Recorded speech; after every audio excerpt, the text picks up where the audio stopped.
एक दिन पहले प्रधानमंत्री मोदी ने पश्चिम बंगाल के दुर्गापुर में रैली की, महिला सुरक्षा का मुद्दा उठाया, टीएमसी सरकार पर हमला बोला और 2026 के विधानसभा चुनाव में बंगाल की सत्ता में परिवर्तन का भरोसा भी जताया।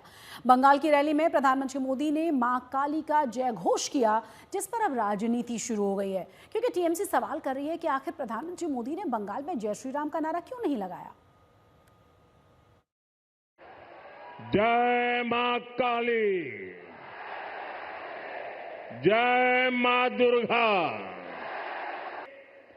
पश्चिम बंगाल के पास हर शक्ति मौजूद है, बस यहां की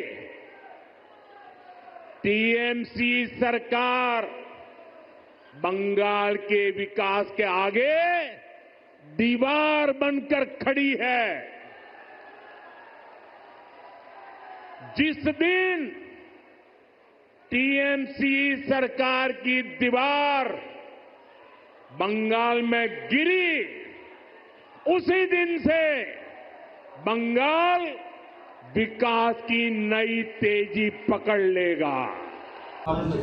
এটা হচ্ছে যে বুঝতে পেরেছে যে বাংলা দুর্ভাগ্য, অনেক কিছু আগে করেছে, পারছে না, আবার এখন স্ট্র্যাটেজি কিছু হবে না।